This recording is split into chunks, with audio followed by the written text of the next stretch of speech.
नमस्कार। आज हम जानेंगे भगवान विष्णु के पहले अवतार यानी मत्स्य अवतार की अद्भुत कथा के बारे में। ये कहानी है एक ब्रह्मांडीय बाढ़ की, एक बहुत ही धर्मी राजा की और एक ऐसे दिव्य हस्तक्षेप की जिसने सब कुछ बदल दिया। तो चलिए इस कहानी के सागर में उतरते हैं। हमारी ये जो कहानी है ये 3 मुख्य किरदारों के इर्द गिर्द घूमती है। सबसे पहले है एक प्राचीन धर्मपरायण शासक जिनकी एक छोटी सी दयालुता हर चीज को बदलने वाली थी।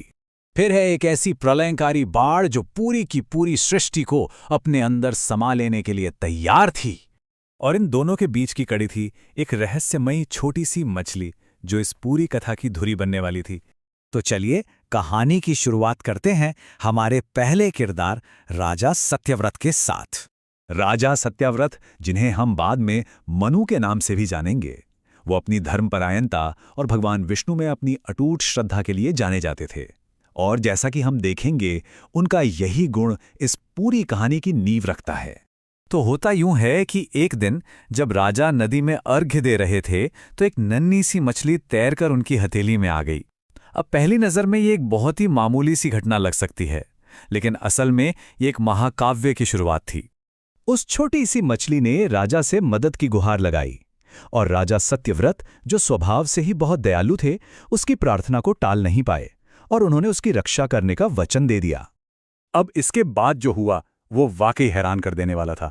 राजा का ये छोटा सा दया का काम एक ऐसे रहस्य को सामने लेकर आया जिसकी किसी ने कल्पना भी नहीं की थी। और देखिए, यहीं से कहानी का सबसे दिलचस्प मोड़ शुरू होता है। वो मछली वो चमत्कारिक ढंग से बढ़ने लगी। राजा उसे पहले अपने कमंडल में ले गए, पर कुछ ही समय में वो कमंडल उसके लिए छोटा पड़ गया। फिर उसे एक बड़े घड़े में रखा गया, वो भी छोटा पड़ गया।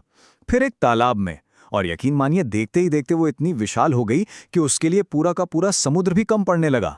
जाहिर है राजा के मन में भी यही सवाल उठ रहा होगा कि आखिर ये कैसा चमत्कारी जीव है जो इस तरफ से बढ़ता ही जा रहा है।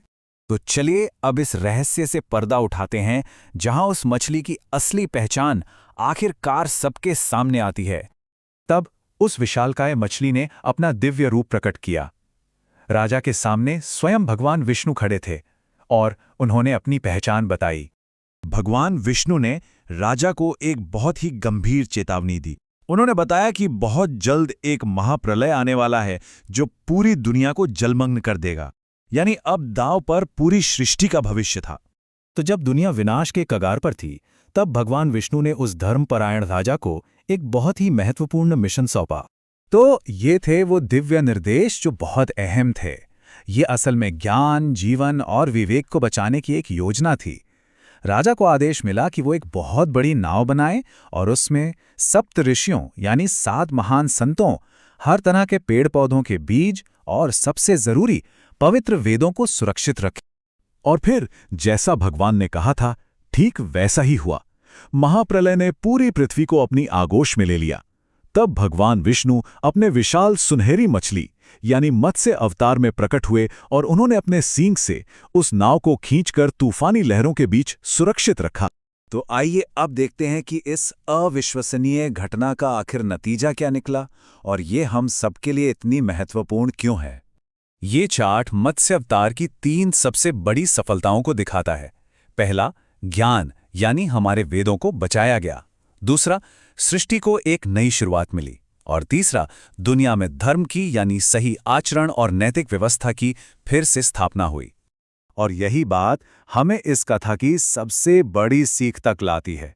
ये विश्वास और धर्म की अंतिम विजय का एक बहुत शक्तिशाली संदेश है कि ईश्वर हमेशा अपने भक्तों की रक्षा करते हैं, चाहे परिस्थितियां कितनी ही मुश्किल क्यों ना हो। तो आखिर में एक सवाल पर सोचते हैं। ये जो प्राचीन कथा है, ये असल में संरक्षण यानी प्रिजर्वेशन और हमारी प्राथमिकताओं पर एक बड़ा सवाल खड़ा करती है। जरा सोचिए, अगर आज ऐसी कोई बड़ी आपदा आ जाए तो मानवता के लिए सबसे जरूरी क्या होगा? वो क्या ज्ञान होगा? वो कौन सी चीजें होंगी जिन्हें बचाना सबसे ज्यादा अहम होगा? इस पर विचार जरूर कीजिएगा।